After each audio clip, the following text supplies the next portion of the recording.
conversar com Deus apenas em oração, há um bloqueio na vida de todas as pessoas, porque esse bloqueio é todo mundo que nasce aqui, ele nasce distanciado de Deus, justamente por causa da consciência. A consciência do ser humano, ele está preparado para ver aquilo que é o aqui e o agora.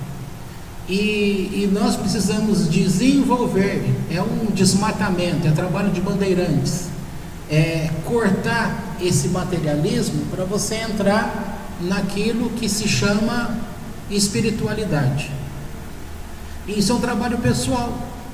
Esse trabalho, a Torá que fornece, porque ela te mostra um caminho de se achegar a Deus. Mas as pessoas, cada um vive o seu dia a dia. Por outro lado, você pega os romancistas, vocês falam da famosa música de sofrência, né? A música de sofrência é o quê?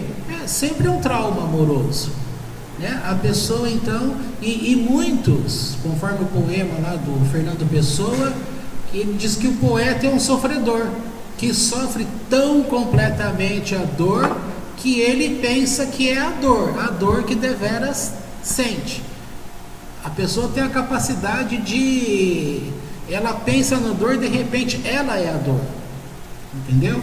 Isso é típico do ser humano, tá? Portanto, quando a gente cria esse canal de comunicação com Deus, vai funcionar como o Benihim um dia tentou explicar às pessoas do meio cristão, quando ele escreve Bom Dia Espírito Santo. É a mesma coisa que no judaísmo é a tática usada pelo Narmanides, que é o Hitbonedut. Então é essa linha de você conseguir sair daquilo que é o teu dia a dia e se acostumar no dia a dia assim, conversar com Deus. Você vai naturalmente fazer, mesmo fazendo as coisas, a mente da gente é sensacional, porque você consegue nesse sentido fazer alguma coisa e se ver fazendo outra coisa, tá? Então aqui a ideia é isso. Eu vou colocar uma música e, se eu não me engano, ela tem 5 minutos. Então nesses 5 minutos você começa por puxar a tua respiração. Falar, mas que a respiração é fundamental, porque ela vai ativar áreas do cérebro. Então você fica numa posição gostosa. Quem gosta de ficar de pé nesse sentido, você pode ficar de pé, pode deitar no chão se quiser, cuidado para não sujar a roupa. Pelo menos você vai limpar o pedacinho do chão onde você estiver. Essa é a parte boa. E puxa o ar. Você puxa o ar, solta, puxa com o nariz, solta pela boca. 3 vezes assim, é a chamada respiração profunda. Quem não leu sobre isso, procura saber o que é respiração profunda. Ao mesmo tempo você vai permitir, quem gosta do tempo antigo, você pode se ver agora num salão vienense de dança. Olha que coisa gostosa. E ali você vai perceber, sabe, é dar asas. E nesse sentido, veja, eu não estou falando para você orar e nem conversar com Deus. Estou falando para você se permitir nesse momento se soltar, tá bom? Vou colocar.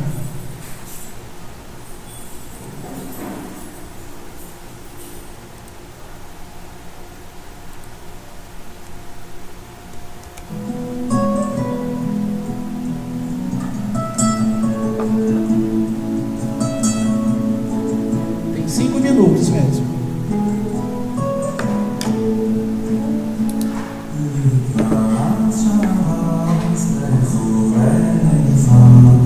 Que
Ouça.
uma outra aqui que a letra fala que mesmo nos momentos difíceis que você estejam passando, sem entender nada, o Eterno fala: eu sei, conheço e estou com vocês.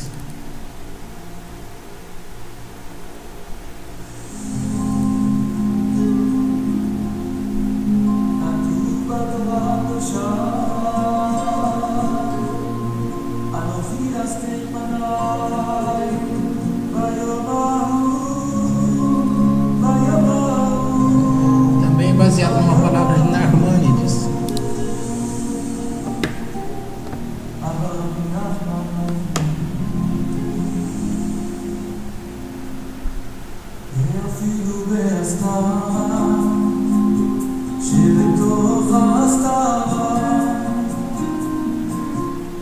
בוודאי גם שם נמצא שנתברך, ואפילו בהסתרה שבתוך ההסתרה, בוודאי גם שם נמצא שנתברך, ואפילו בהסתרה שבתוך ההסתרה,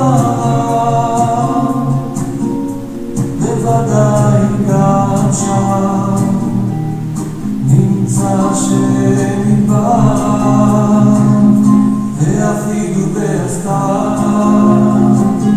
שבתוך ההסתרה, בוודאי גם שם נמצא שנתברך. אוי אוי אוי גם מאחור הדברים הקשים העוברים עליך, אני אומר, אני אומר, אני אומר,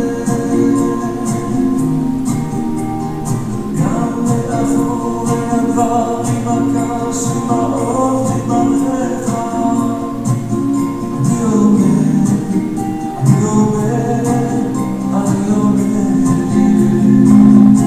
אוי אוי אוי גם מאחור הדברים הקשים העוברים עליך, אני אומר, אני אומר, אני אומר,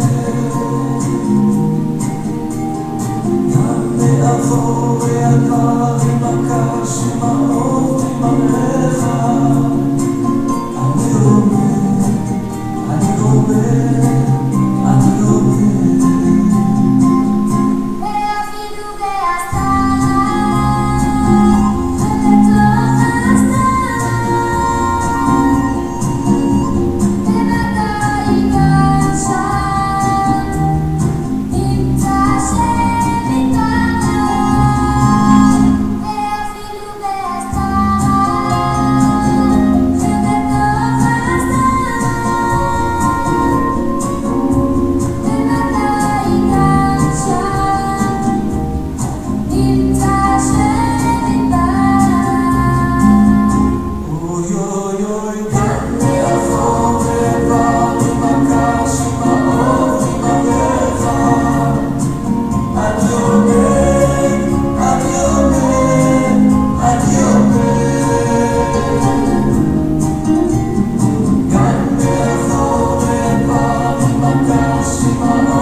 was thinking.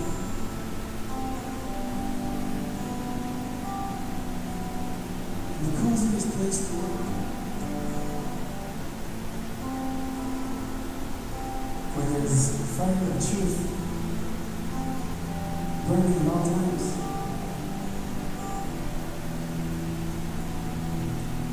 The only place in the world where you can plug yourself in and recharge and recharge and recharge. And the basement.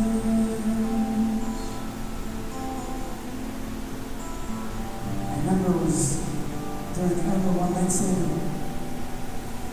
I was running in Silver Spring.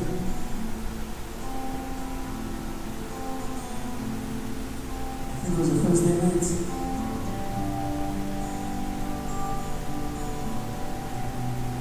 And I opened up the sluices.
voltar à Terra.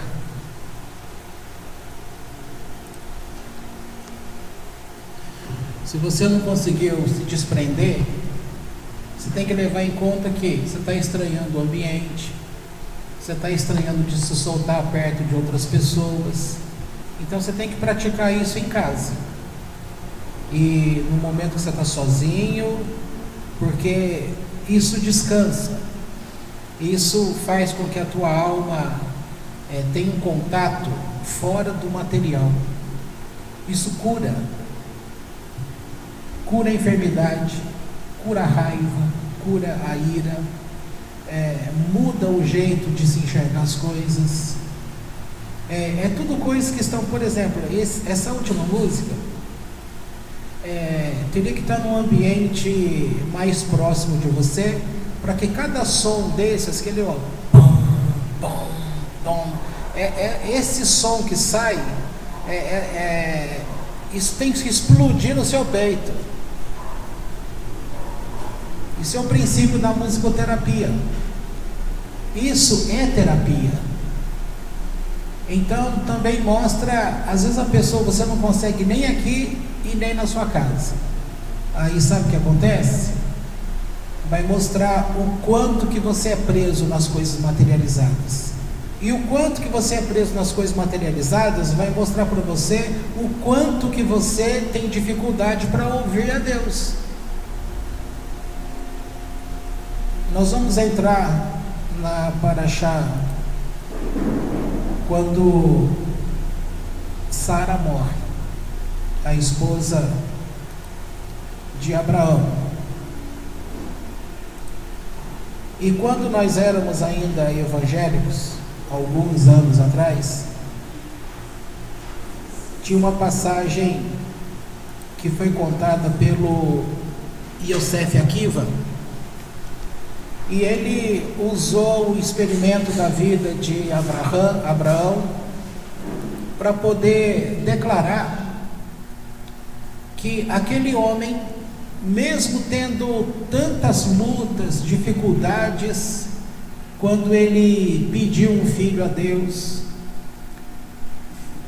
demorou aquela quantidade de tempo, arredondados 25 anos, para que este filho chegasse. Depois esse filho está em torno, para alguns 25 anos, para outros 33 anos. Então esse jovem de 33 anos chegou o momento que foi a última prova, o último teste que Deus concede a Abraão. E é justamente nesse teste que Deus pede para que ele sacrifique o jovem no altar. Então, conta redonda aí, você tem 33 anos mais 25 anos, tá? Se quiser fazer conta mais redonda ainda, 25 anos mais 30 anos, dá 55 anos. Nesse período de 55 anos, quando Deus o chamava e falava a Abraão, em seguida ele dizia: eis-me aqui, eterno.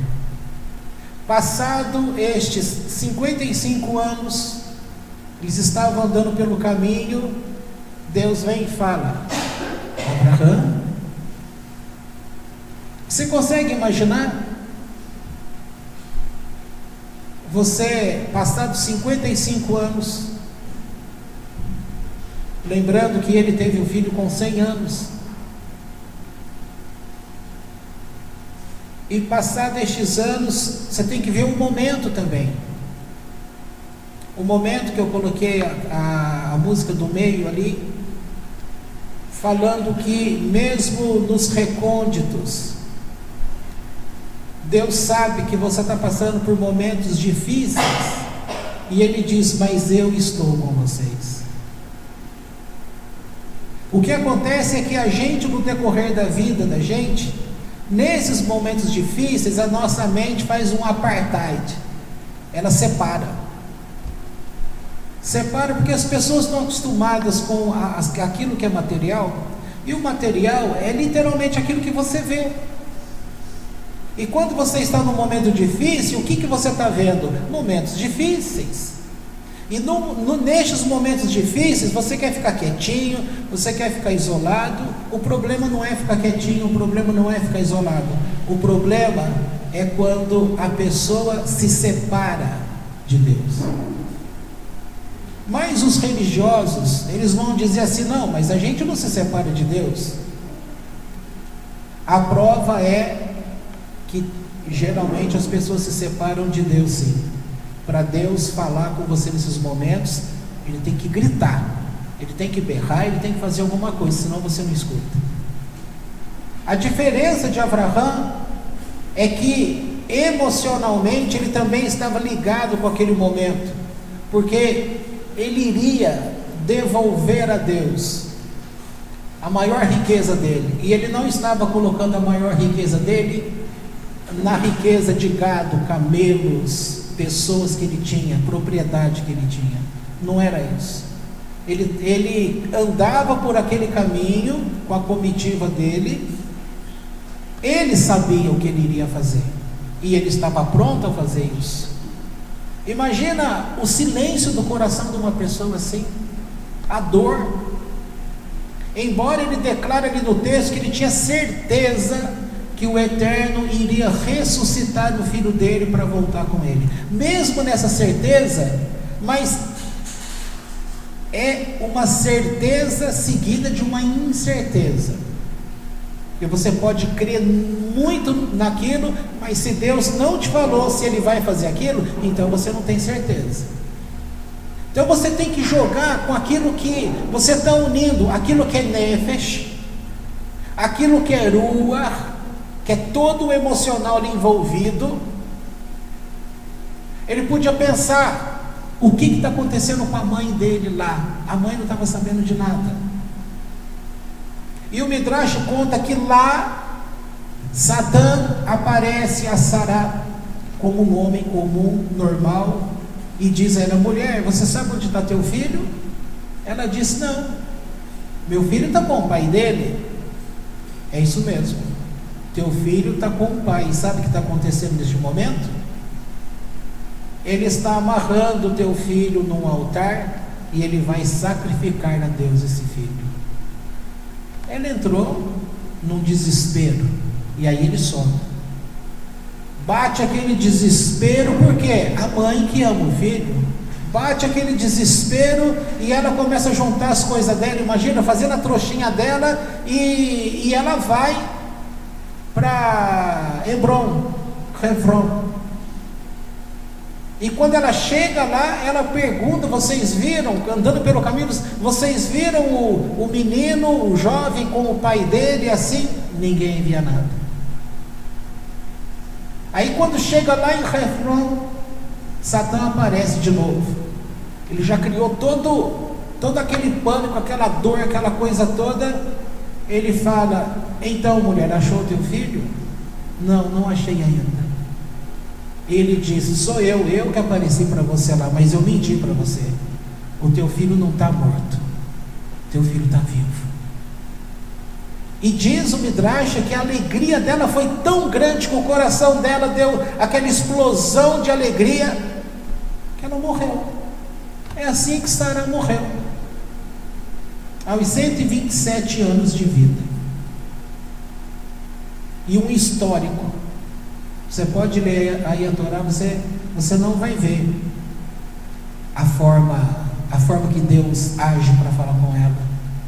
Você não vai ver o comum em outras pessoas. Mas aí Abraão, ele iria fazer para Deus. E nesse caminho, estou te dando essa história para você entender. Ele podia estar pensando o que a mãe estaria pensando, a dor dela por causa do apego com o filho, como que ele iria voltar para casa e falar que o Eterno que deu, foi ele que tirou. E tem que contar que nem sempre a esposa, ela entende o que está acontecendo no lar. Basta lembrar a época de Jó, pensando aqui que eles são contemporâneos, inclusive. Quando Jó compreende tudo que estava acontecendo com ele, ele fala: nu saí do ventre de minha mãe, nu para lá voltarei, louvado seja o nome de Deus. Aí a mulher brada: você é um louco, meu marido. Às vezes é difícil, você está dentro de um lar onde as pessoas não conseguiram atingir o caminho de Deus nos mesmos trilhos que você trilhou. Então você vai ter uma compreensão mais profunda de Deus, enquanto a tua esposa nem tanto, e os teus filhos nem tanto, e a parentela nem tanto. E você vai ter que lidar com o emocional dessas pessoas. E talvez você seja taxado de louco, insensível, de incompreensível, mas nessa emoção toda, para deixar claro que você é nefesh, você é ruach, você é neshama. E se você não aprender ao longo da tua vida a fazer um contato com Deus por neshama, você vai misturar o emocional. Esse emocional vai afetar, vai alterar a tua visão de mundo material. Então, para você entender, ele está andando com a comitiva dele, com o filho. Isso é nefesh. Ele está olhando para frente, ele está vendo a estrada, está vendo as coisas, as pessoas passando, olha para o lado, vê o menino ajudando ele a carregar as coisas. Isso é nefesh, é material. É o contato com as coisas, é o contato visual. Se estender a mão, toca. É todo aquele momento que este momento também começa a se ligar com uma verdade que está dentro da pessoa. E nessa verdade ela começa a se perguntar: por que isso, Deus? Por que agora? O famoso por que eu? Sempre que alguma coisa difícil acontece, as pessoas dizem: por que eu, Deus? Esse não é o caminho, por que eu, Deus. Quando a pessoa fala por que eu, Deus, ela está ficando no plano de nefesh, e está deixando com que o contato que seria com esse emocional ficasse um lutando contra o outro. E quando você tem duas coisas lutando contra você, você não vai chegar a lugar nenhum. Não tem paz, não tem descanso.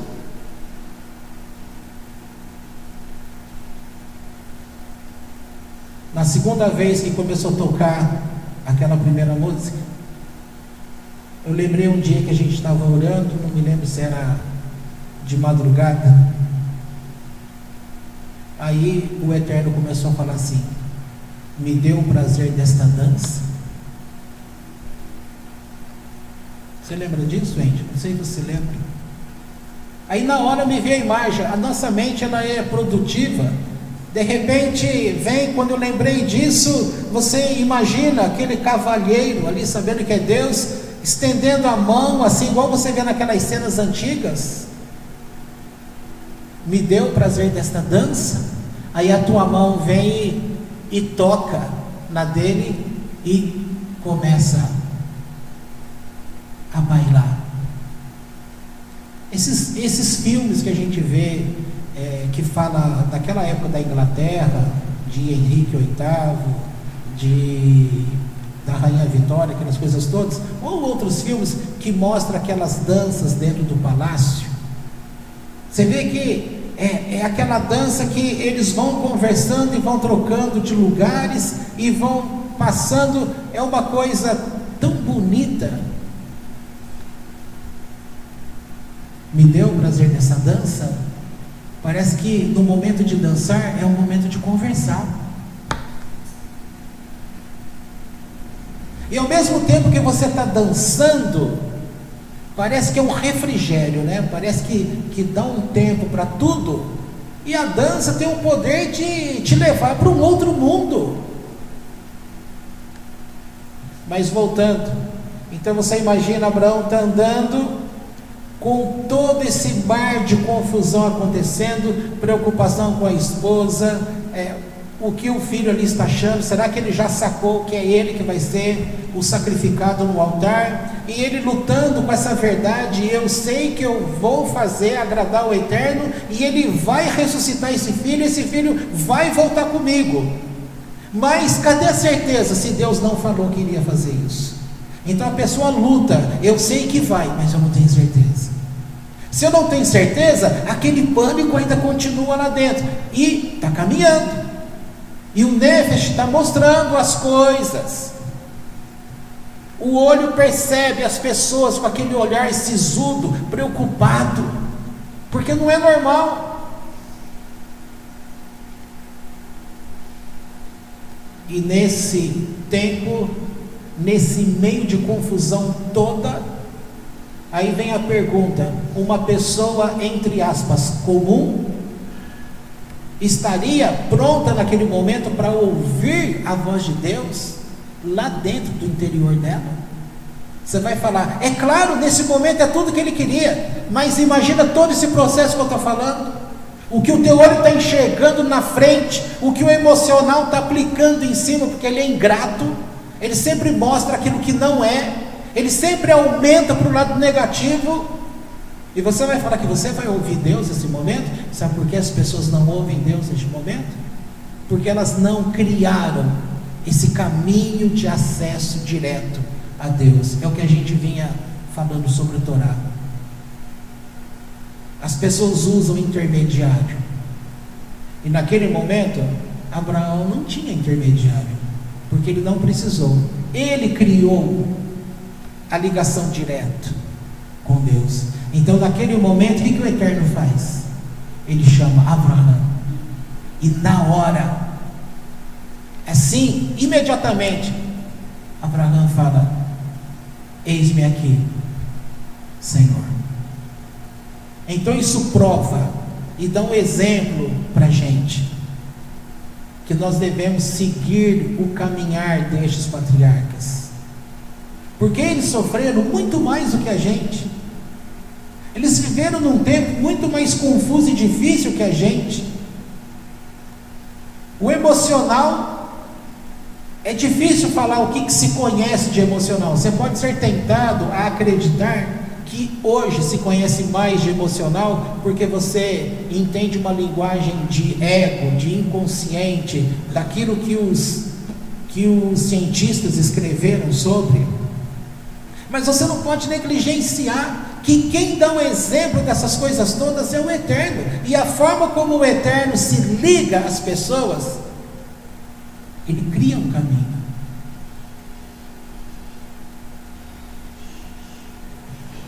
Fala, Senhor, estou te ouvindo. Quem queria conseguir isso? Aí acontece o que ele tanto esperava. Acontece de forma melhor ainda. É aqui que tão interessante. Deus, em primeiro lugar, Ele mostra para você um cenário muito difícil. Ele quer provar que Deus é esse. Gente, não culpa Deus aí nesse momento, porque você também prova as pessoas. Pode reparar, você prova o seu pai, você prova a sua mãe, você prova o teu namorado, você prova o marido, a esposa, você prova o filho. Em todo tempo você está esperando um olhar, uma palavra, e se não é do jeito que você esperou, você começa Aí você vai falar que por que Deus faz isso? Você faz isso o tempo todo. E tem um detalhe: quando Deus vai fazendo isso, Ele faz para ensinar, para mudar o nosso ser por dentro. E quando você fica fazendo essas coisas no dia a dia, que é o normal de toda pessoa, ela não muda. Ela usa esses testes só para quebrar a amizade, só para falar mal do filho, da filha, do marido, da esposa, de quem quer que seja, do trabalho, do patrão, do amigo.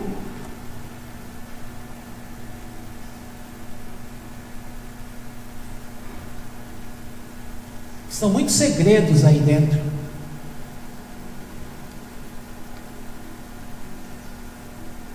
Então, ele, naquele momento, ele levanta o cutelo, a machadinha, e aí novamente, aí o anjo do Eterno dá o brado: não faça isso. Imagina um alívio.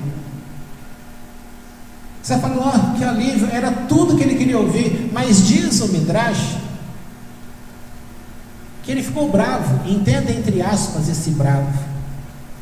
Ele estava tão treinado a querer agradar a Deus, a querer ser perfeito diante de Deus, que já que Deus havia pedido o sacrifício do filho, ele queria sacrificar o filho. E ele ficou bravo, dizendo: Deus, você não me deixou sacrificar o filho, você interrompeu o meu culto a ti. Aí novamente pergunto para você: quem em sã consciência iria desejar levar até a última consequência? As pessoas não levam a última consequência porque ela está sempre vinculada com aquilo que é nefesh, com aquilo que você está enxergando, com aquilo que é o teu mundo natural, real, mundo de relações. Isso está muito distante daquilo que é Deus. Por isso que a pessoa se sente aliviada. Ou seja, vivendo no nefesh é muito difícil a pessoa ter a alegria que você aprendeu um dia com o nome de viver alegre no Espírito. As pessoas têm dificuldade em viver alegre no Espírito. Claro, Como que ela vai ter alegria se tudo aquilo que ela vê, ela coloca a mão, está materializado? E o materializado vai dar uma resposta dentro de você, através do ego, com aquilo que a emoção possa se ligar. Aqui ela já tesoura, ela já corta qualquer coisa que Deus pudesse falar. Você pode falar, Deus nunca fala comigo. Então presta atenção à forma como você age. Você corta o caminho com Deus. Não é Ele que não fala com você, é você que corta os sinais, porque você está enxergando e está respondendo à tua ação do enxergar. Por isso a ciência fala da famosa lei, ação e reação. Às vezes a pessoa fala, bom dia, e olha para a sua cara, você nem responde bom dia. Às vezes o olhar que você dá à pessoa, ela já corre, ela já pensa, nossa, bom dia, credo, a pessoa acabou de levantar, como que ela levanta nessa marra? Nem começou o dia. Muitos começam o dia numa marra danada. Como que vai ser aquele dia?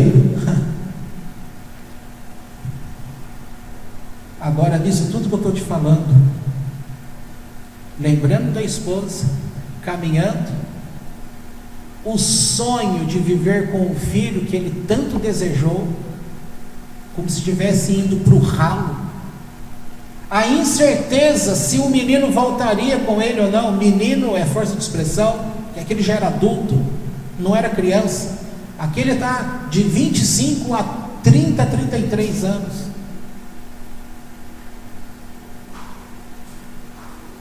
Nesse período de tempo, já houve um período de relacionamento muito grande. Você que ama o filho ao nascer, imagina você conviver com ele 25, 30 anos, sem sair de perto. Imagina um vínculo, e você caminhando para matar essa pessoa, que é tudo que você tem, e você lidar com todo um emocional, e lidar com aquilo que o ser humano tem de ruim. Ele gosta de praguejar, gosta de falar contra Deus. Então Deus vem e fala, Abraão, imediatamente ele ouve, ele fala, Deus. Aí você pensa assim, Deus, misericórdia, ouvindo isso me dá até desânimo. Eu não vou, para que eu vou viver o dia de hoje, dormir, acordar amanhã, se até hoje eu não consigo ter essa relação com você? É bom que você pense assim, para você procurar mudar de vida.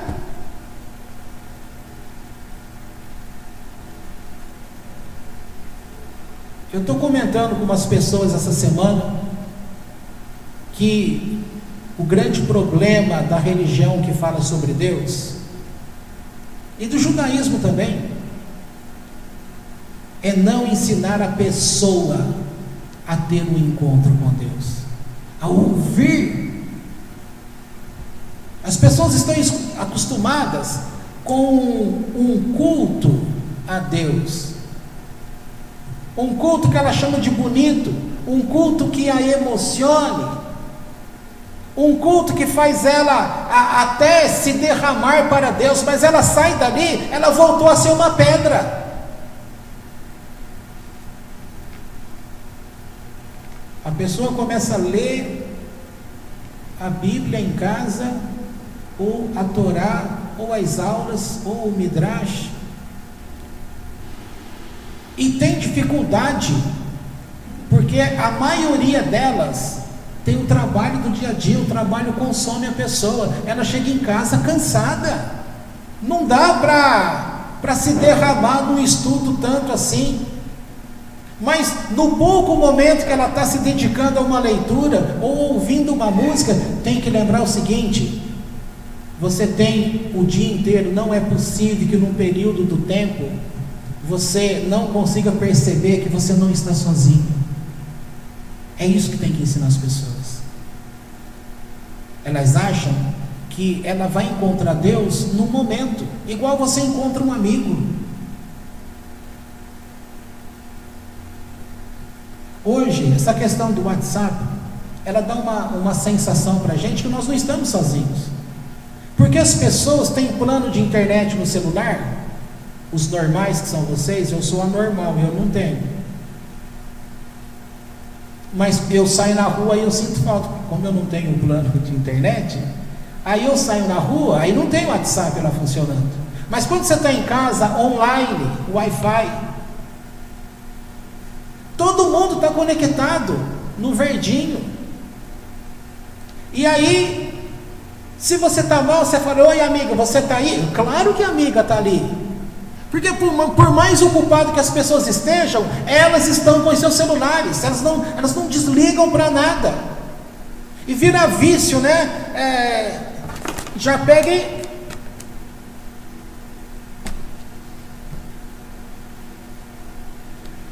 Mas aí, qual o lado bom pensar nisso? O lado bom é que você tem que entender é que, mesmo não estando pensando em Deus no período de trabalho, vamos colocar 10 horas. No período de 10 horas de trabalho, você tem tempo para pensar? Até tem, mas vamos pensar que a tua mente está ocupada com tanta coisa, tal, e que você nem tem tempo para pensar. Aí é que tem que entrar o preparo. Mesmo sem esse tempo para pensar, porque na hora que você chama para o pensamento, para essa consciência, aquilo existe, aquilo é real. Então aquilo vem fazer parte do teu mundo real daquele momento. Nefesh, a relação que você tem com as relações de mundo. E quando você pensa nisso e faz uma ligação com Deus assim, aí você já vai estar experimentando um nível emocional. Aí você acaba sentindo: eu estou fazendo tal coisa. É assim que as pessoas pensam. Mas não pode ser assim. Porque permanecendo assim, ela passa as 10 horas do dia achando que ela não teve contato com Deus. Ou seja, ela não conectou. Mas se você pensar no exemplo do WhatsApp, a pessoa não está falando com você, mas você tem certeza que basta um oi, dali 1 minuto ela responde. Ainda para falar: olha, estou numa reunião, estou ocupado, não posso falar agora. Mas houve resposta. Você e Deus tem que ter um canal nesse tipo. Você não está sentindo nada, não está conectado com nada, tal, mas você já tem que saber que um lado em você está conectado permanentemente com Ele. E basta um respiro, um momento, você só pode simplesmente falar: nossa Deus, que flor bonita. Mas não é só uma linguagem, nossa Deus, falando ao relento. Porque se você está conectado, se sente conectado, você fala e sabe que tem uma resposta.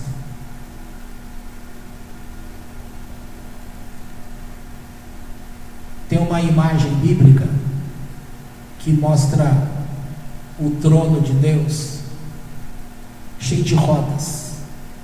É um mecanismo grande, enorme, está lá nos profetas. Não me lembro se é Ezequiel. E isso também é chamado o trono de Deus.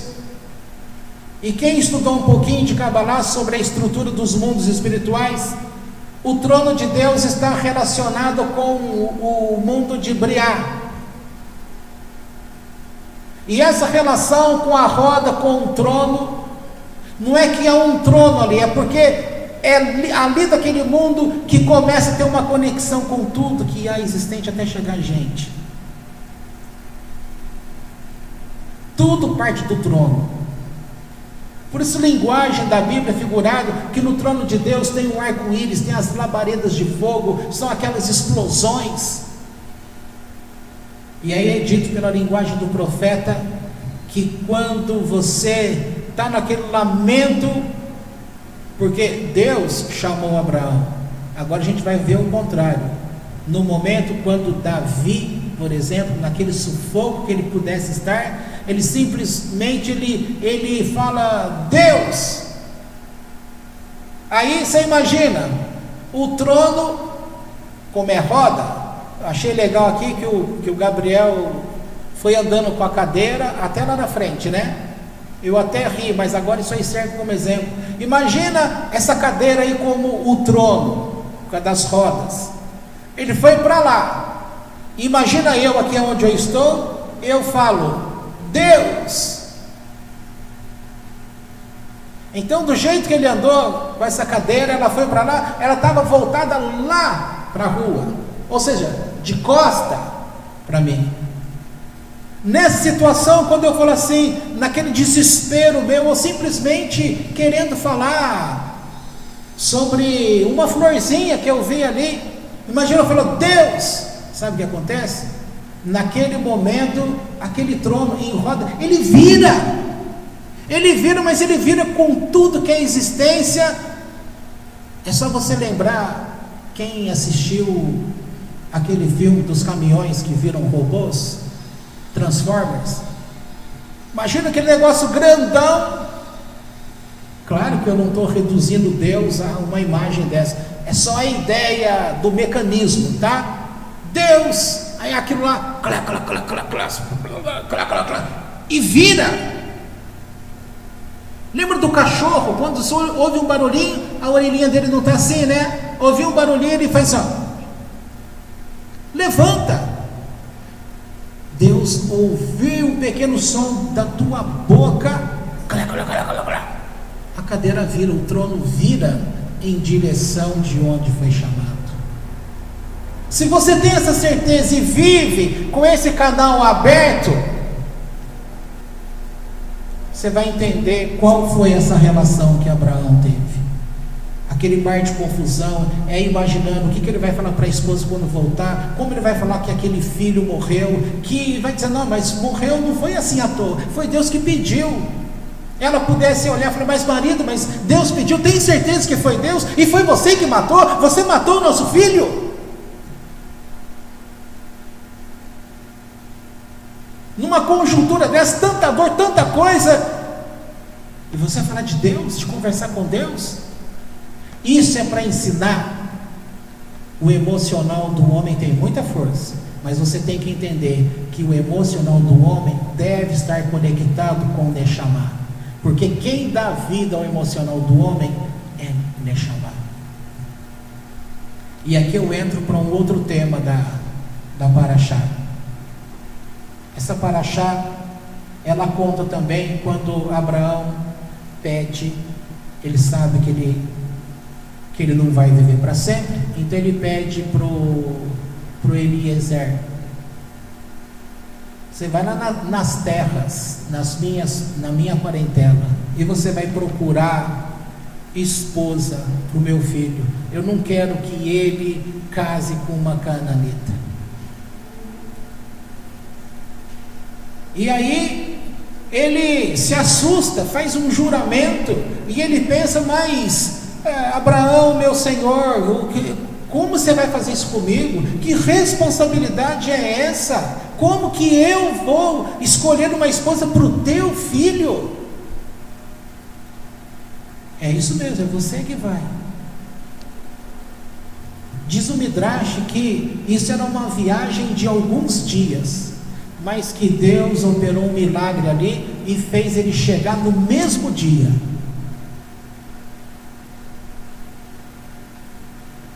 E aí ele está conversando com Deus, ele vê a imagem do poço, ele sabia que os homens da região mandavam as filhas, né, as mulheres, ir buscar água lá. Aí ele está ali, ele pensa assim, eu preciso de algo, um sinal de Deus. Então Deus, eu vou pedir água para alguma moça aqui, aquilo que testificar no coração, e conforme a resposta dela eu vou saber que é, porque se ela oferecer água para mim e oferecer também a mesma coisa aos camelos, então eu sei que é ela. Está lá observando, de repente vem Rivka, Rebeca. E tem um detalhe, Rivka é a irmã de Labão. Labão é aquele que fez o inferno da vida de Jacó. É aquele que roubava Jacó. É aquele que perseguiu para matá-lo. Ele era ligado com as forças da maldade. E ele ensinou toda a feitiçaria que ele sabia para Balaão, Bilã, que mais lá na frente se uniu com Balaque para destruir Israel. Naquele episódio que a mula vê o anjo e fala: olha onde nasceu Rivca. E diz o Midrash também que o pai dela, Betuel, era mau. A ideia dele era matar Eliezer, porque Eliezer deu para Rivca 2 braceletes e uma argola de ouro.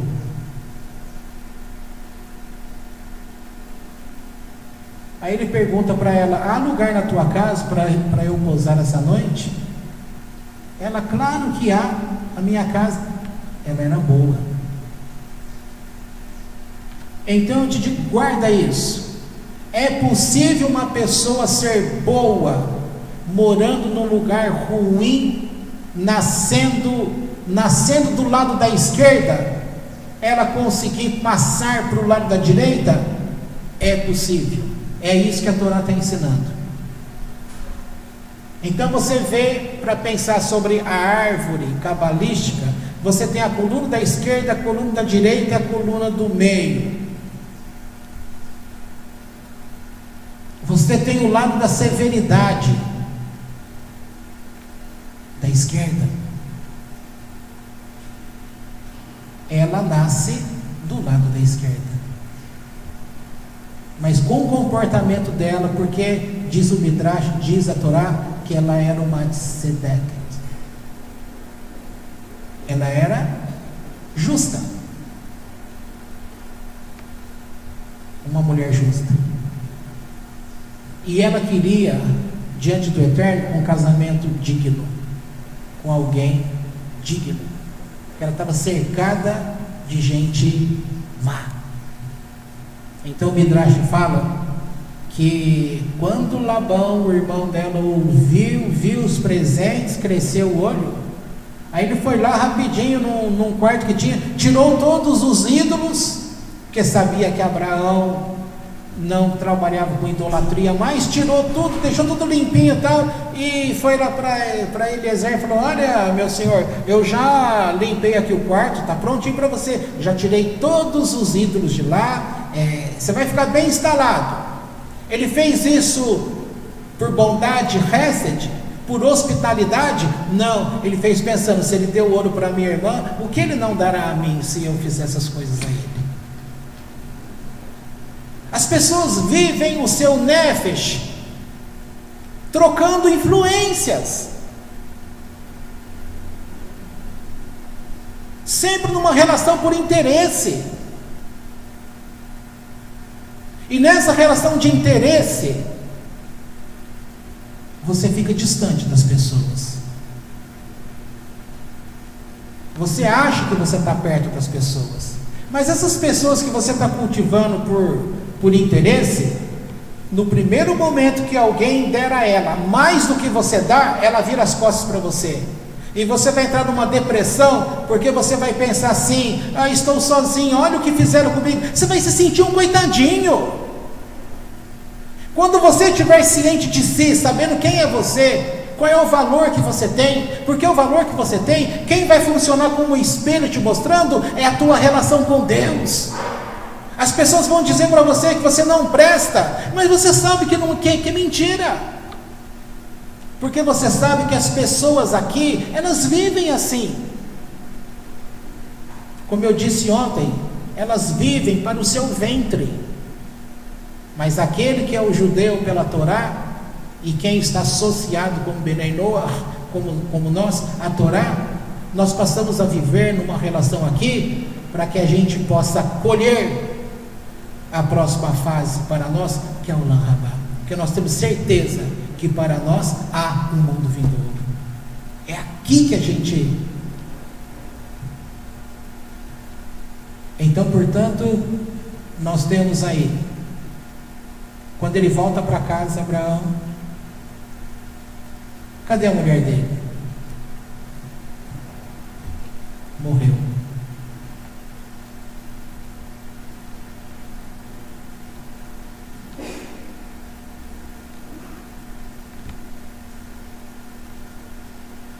Muitos anos atrás, eu chorei durante muitos anos, porque Deus tinha me dito um dia que o meu casamento ia acabar. Só que a linguagem usada foi: eu a tirarei de você. Tirar, a expressão da Torá aqui, quando você lê pelo Midrash, está explicando, é o desaparecimento. Está usando desaparecimento aqui como morte, porque ela morreu. Mas ao mesmo tempo, desaparecimento é morte. E Sará, numa leitura de Torá, nesse sentido ela morreu? Não, porque quando o Yitzhak, ele recebe Rivka, e ele entra com ela na tenda que era da mãe, é dito que a luz ali iluminou de novo, do jeitinho que era enquanto Sara viva. Aí vem a expressão, e Sara está viva. Então, nesse sentido, Sara não morreu. Então eles usam o termo desaparecimento. Quanto tempo sozinho eu chorei? Quando se atrasava de serviço, chegava em casa mais tarde, eu ficava pensando assim: será que foi hoje? Às vezes dava 10, 11 horas da noite, às vezes meia-noite. Aí abriu o portão, falava: não foi hoje. Você não sabe o que é isso. As pessoas sabem jogar pedra, mas não sabem o que é isso. Quantas vezes andando dentro de casa eu passava pelo quarto dele, pequenininho, eu olhava e pensava assim: como vai ser daqui uns dias? Você não vai ter mãe.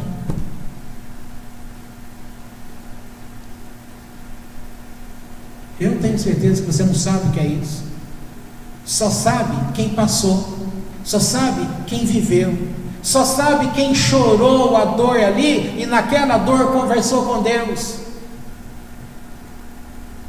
Só sabe quem levava a criança para a escola e ia nas festinhas e ficava imaginando um dia ele ali no meio das pessoas, todo mundo com mãe e ele sem mãe. E quantas vezes eu pedi a Deus: não tem outro jeito das coisas acontecerem? Passou o tempo lá na frente, aí aconteceu. Aconteceu como? Divórcio. Só que o mundo caiu nas minhas costas. E eu estou sofrendo esse baque até hoje, porque eu não consegui me levantar ainda. Profissão que eu tinha, acabou. Não tem profissão mais. Igreja evangélica, nós somos do judaísmo. O judaísmo explica muito bem o que é um divórcio, e explica como vida, como um momento que Deus concede à pessoa para viver. Como que você vai explicar por que é que Deus escolhe pessoas que se casam e pessoas que se separam? O jeito mais simples é você entender. Claro, elas se separam porque é uma divergência grande, ou uma ruptura, isso e aquilo, ou uma traição. Tem vários motivos. E aqueles casos que é Deus que estabeleceu que vai acontecer. Só que isso cai no mesmo balaio. Como lidar com tudo isso?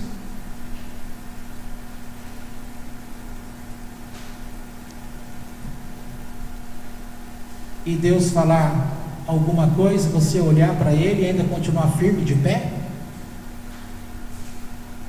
E saber que se tirar tudo de você, você ainda está disposto a levantar a cabeça e continuar? Por isso que eu sugiro a você, mantenha uma linha de conexão com Deus. Você pode estar sozinho em tudo e você nunca se sentirá sozinho, porque você sempre vai saber: há algo que Ele está fazendo por mim. Estamos do jeito que Ele estabeleceu. Depois, passado um tempo de que tudo aconteceu, eu fui taxado de um monte de coisa. Viu como era mentira? Deus não falou nada. Deus falou que ia levar, que era a morte. Olha aí, não aconteceu morte, coisa nenhuma. Quem é você? Essa expressão que fala muito. Vocês não têm ideia o que é. Você não tem ideia as pessoas virarem as costas para você. Tem, você tem. Você não tem ideia como pessoa que conviveu aqui dentro com a gente, nos conheceu pessoalmente, e depois que aconteceu tudo, foi visitar o Wilson lá na casa dele. Não é segredo, ele contou. E a pessoa fala: você ainda está com ele? Comigo? Sim, estou. Você não deveria, porque ele está errado, porque ele está em pecado. Eu gosto muito dele, mas agora eu não posso sequer conversar com ele. Gente, um pastor fala isso? Você percebeu que a igreja que fala de amor é ela que te separa das pessoas?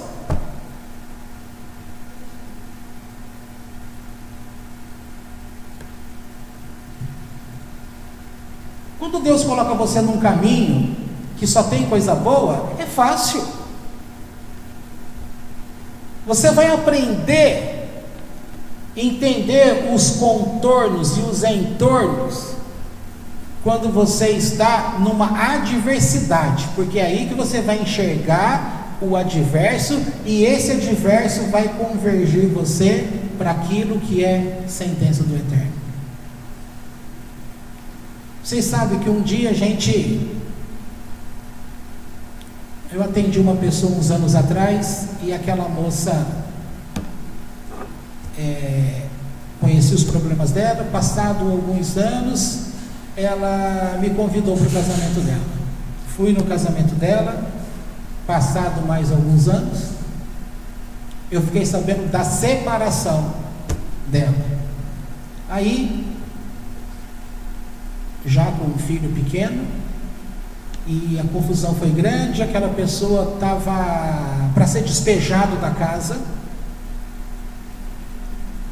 e ela preocupada com o marido, ex-marido, né? Por causa do filho. E eu disse para ela: eu posso ajudar, eu tenho lá o prédio, o andar de cima está vazio, eu posso colocar ele para morar lá em cima. Aí conversei com a pessoa, dono aqui: posso ajudar fulano de tal? Assim, pode. Trouxe o cara para morar aí. Não sei quanto tempo ele ficou aí. Aí um dia descubro, por alguma coisa que aconteceu, aí eu tive a certeza, a comprovação, que ele bebia cerveja em cima. É característico de uma igreja evangélica, que nós éramos naquela época, que o evangélico não bebe cerveja, salvo Congregação Cristã no Brasil e outras, que é permitido como doutrina deles. Mas para os evangélicos, aquele que bebe cerveja, ele não, ele está fora. Não é assim que vocês aprenderam lá no passado? E aí, naquela tradição nossa, como que eu lido com uma pessoa que está aqui em cima, no andar de cima, bebendo cerveja? Aí, a atitude, entre aspas, correta de uma igreja, de um pastor, é tirar a pessoa do ambiente. Fui lá e tirei ele de lá, pedi para sair. Ele saiu dentro do prazo. Hoje, conhecendo Deus e o judaísmo, eu tenho vergonha do que eu fiz. Aquilo que a igreja mandava fazer, e depois falar: o Deus do judaísmo é o mesmo Deus do cristianismo. Não é. Não é. O Deus do judaísmo fez a gente enxergar que você ama a pessoa, porque ela é uma pessoa, porque ela está conectada com Deus. Ah, mas ele bebe cerveja. Sabe como que Deus fala? O Deus do cristianismo fala assim, o Deus pregado pelo cristianismo, tá? Ah, se toma cerveja, não presta. Ele vai atrair demônios, ele vai fazer isso, ele vai fazer aquilo, ele vai acabar com o teu... Põe ele para fora. E o Deus do judaísmo manda a gente estender a mão. Sabe como ele fala? É só uma cerveja. O que é a cerveja perto do coração desse homem? Que tem uma vida, que tem um caminho para andar comigo. Só que ele era um cara que bebia cerveja, mas que também, no sentido, era chamado de evangélico. Aí, para ser certinho, manda embora o cara. Passado 1 mês, 2 meses, eu vi fotos do lugar que ele estava morando. Eu chorei de ver. Literalmente num barraco, que ele só tinha um terreno, uma casa que ele estava fazendo, tinha as paredes, improvisou um telhado. O chão era terra, que era terra vermelha, de chão de quando você está construindo casa. Cavou lá, instalou uma privada branca, sabe, comum que você vê. Ali era o banheiro dele. Cadê a dignidade? Como é que uma pessoa assim vai falar de Deus? Que moral que tem? Nesse sentido, doutrina da igreja evangélica é uma praga, porque ela fala de amor, mas a atitude dela é de ódio. Põe demônio em tudo. Na hora que é estender a mão para falar de Deus,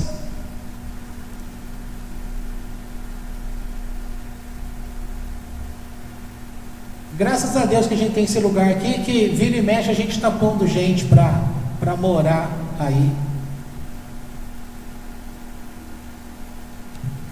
E quando a pessoa conversou comigo esses dias atrás, eu falei para essa pessoa, ele disse assim: ei, Rafael, parece que a nossa sina é ajudar pessoas, né? A gente até tenta ficar livre, mas Deus sempre traz pessoas assim para a gente, ora você, ora eu. Gente, era o dono do prédio, ele foi pedir para que eu permitisse. Ele é o dono.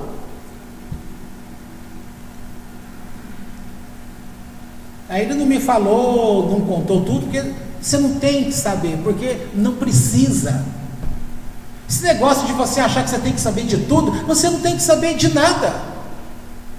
Porque se você souber de tudo, você não faz o bem, você fica contaminado pelo monte de besteira que colocaram na nossa cabeça.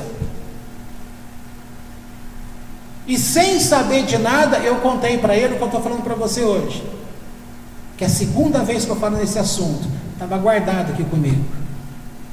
Eu disse para ele, lá no passado aconteceu assim, assim, assim, a história que eu acabei de contar, e eu disse, eu me arrependi.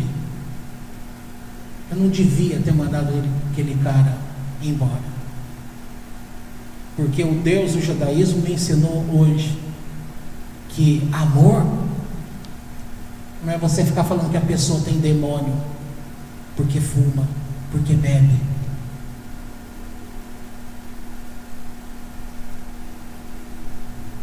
E aí falei isso para ele, não teve troca, não, falei sem esperar resposta nenhuma. Então estou em paz sobre qualquer coisa que esteja acontecendo. Estou em paz. Ah, mas não vai te afetar? Não vai, em nada. Por quê? Só vai afetar a mim se eu puxar alguma coisinha e interromper esse canal de ligação que eu tenho com Deus. E eu venho aprendendo, e vocês vêm aprendendo com o judaísmo do Eterno, que nós não estamos puxando cortininha para impedir o caminho, nós estamos tirando as cortininhas que foram colocadas. Exemplo que nós temos é Abraão. E voltar sobre a separação lá do passado, aquela questão de morte. Conversei com uma pessoa que era uma pastora na época. Ela ficou tão triste, aborrecida, não acreditou em mim. Ela disse: não é possível que isso vai acontecer com você. Ela foi embora para casa. Quando encontrei na outra semana, ou 15 dias depois, ela tocou no assunto e disse assim: eu busquei a Deus sobre aquilo que você conversou comigo. Ela pegou a Bíblia que estava do lado e disse assim: e olha a resposta que Deus me deu. A resposta está nessa paraxá. A resposta que ela me deu, sempre que eu leio essa paraxá, eu lembro disso. A resposta que ele deu é que quando Abraão volta para casa, porque o filho não tinha sido morto, não aconteceu nada, volta com uma grande experiência, uma grande felicidade, chega em casa, cadê a mãe do moço? Ele recebe, olha, ela descobriu que o menino ia ser morto, estava morto, ela ficou tão, morreu. E ali o texto fala: e Abraão chorou a morte de Sara.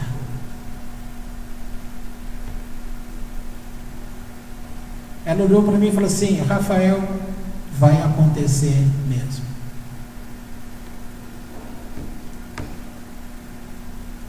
Só que não foi do jeito. Não faz muito tempo. Isso é coisa minha. É eu que. Você não precisa achar. Eu só estou aproveitando o texto, dividindo coisas com você, para você ver. E na Bíblia dizem que isso aqui é figurado. Mas a minha vida não é figurada, é de verdade. Você acompanhou. E não é figurado, porque essas coisas aconteceram também de verdade. Então,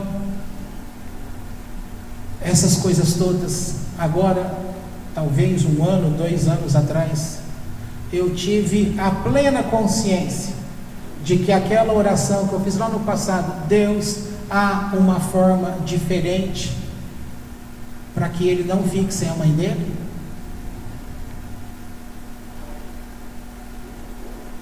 Ele nunca me respondeu em palavra, mas respondeu na prática. Está aí, o menino está aí e ele tem a mãe dele até hoje. Mas aconteceu o que tinha de acontecer? Aconteceu, houve o desaparecimento. Para mim, não para ele. Para ele, a mãe vive. E para mim, eu sou muito satisfeito por isso. Só que é um preço que não foi me dito na época, foi dito depois quando aconteceu. Você vai ficar com a culpa de tudo.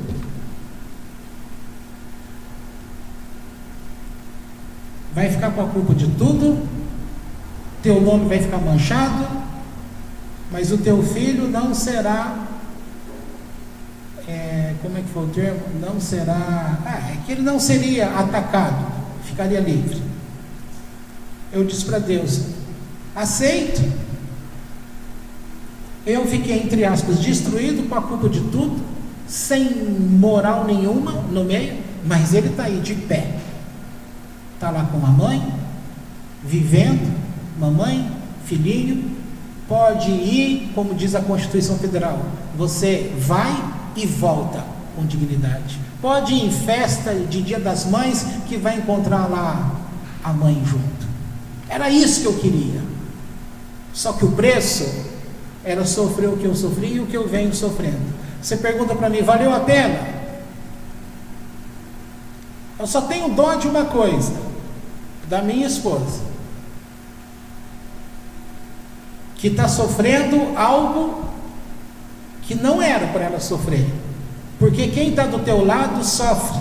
Se você está doente, quem está do teu lado acaba sofrendo um pouco da tua dor. Só isso que eu lamento. No resto, eu não abriria a mão, faria tudo de novo. Mas com isso, o que se aprende com Deus? É possível mudar um decreto? É o que vocês sempre me perguntam. É possível mudar um decreto? É, mas segundo o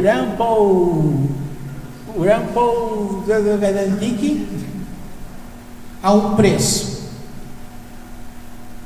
Você consegue mudar o decreto, mas tem um preço.